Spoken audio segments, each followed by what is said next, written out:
কাল সকালবেলায় আমার স্বামীর সঙ্গে আমার জায়ের বিয়ে। হ্যালো ভিউয়ার্স, আসসালামু আলাইকুম।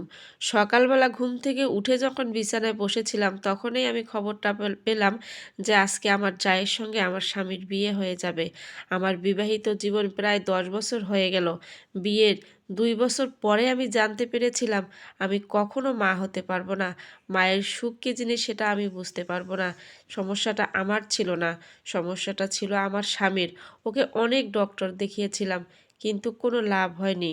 ডক্টর অনেক দিন যাবৎ যখন দেখাচ্ছিলাম, লাস্ট পর্যায়ে এমন এক সময় আসলো যে ডাক্তার আমাকে বলেই দিল যে আপনি কখনো মায়ের সুখ পাবেন না। মা কী জিনিস আপনি কখনো আপনার গর্ভে সন্তান নিয়ে আসতে পারবেন না। আপনার হাজব্যান্ড কখনো আপনাকে একটা সন্তান দিতে পারবে না। আসলে সেই দিন ডক্টরের ওখান থেকে এসে আমি খুব ভেঙে পড়েছিলাম। আসলে আমার করণীয়টা কি, আমি কি করব? একে ছেড়ে যাব নাকি এর সঙ্গে সারাটা জীবন কাটাবো? সেই দিন আমার স্বামী আমাকে বুকে জড়ায় ধরে দু চোখের মানে দু চোখ দিয়ে আমাকে তাকে বলেছিল যে তুমি আমাকে কখনো ছেড়ে যেও না। তোমাকে তোমাকে আমি অনেক ভালোবাসি। আসলে তোমাকে ছাড়া আমি থাকতে পারবো না। তোমাকে আমি সন্তান দিতে পারবো না তাতে কি হয়েছে? আমার ভালোবাসাটা তো মিথ্যা না। আমি তো তোমাকে অনেক ভালোবাসি, তাই না? সেই দিন সে আমার হাতে পায়ে ধরে অনেক কান্না করেছিল আর বলেছিল যে তুমি আমাকে ছেড়ে কখনো যেও না। আমি তোমাকে ছেড়ে বাঁচতে পারবো না।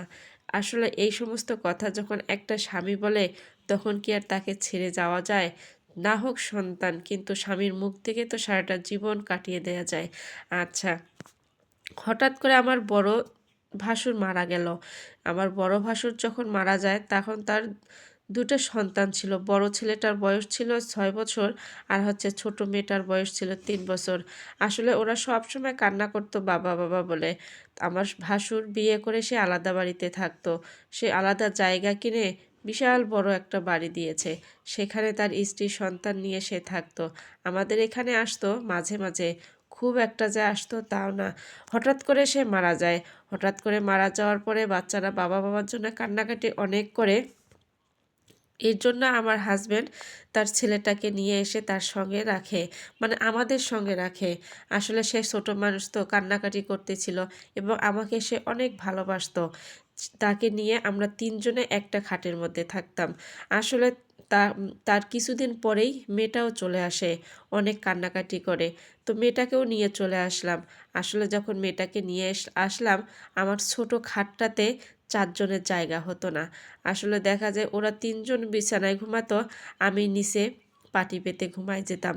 মাঝে মাঝে দেখতাম যে আমার পাটি পেতে থাকতেও কষ্ট হচ্ছে। এই কারণে আমি বাইরে অন্য আরেকটা রুমে গিয়ে ঘুমাতাম। আসলে আমাদের দূরত্বটা ঠিক এভাবেই একটু বেড়ে গিয়েছিল।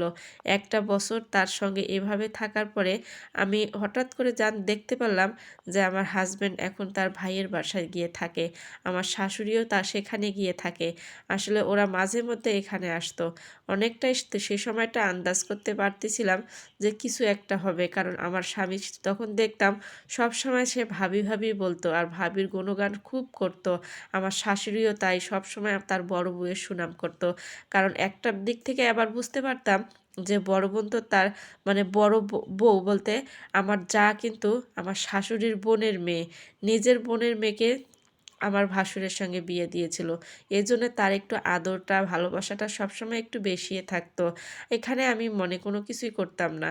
আমার জায় দেখতে কিন্তু অনেক সুন্দর ছিল, তার ব্যবহারও অনেক ভালো ছিল। আসলে এই সমস্ত দেখে আমার হাজব্যান্ড তাকে অনেক পছন্দ করতেছিল। আজকের ভিডিও এই পর্যন্ত। সবাই ভালো থাকবেন, সুস্থ থাকবেন, আমার জন্য দোয়া করবেন।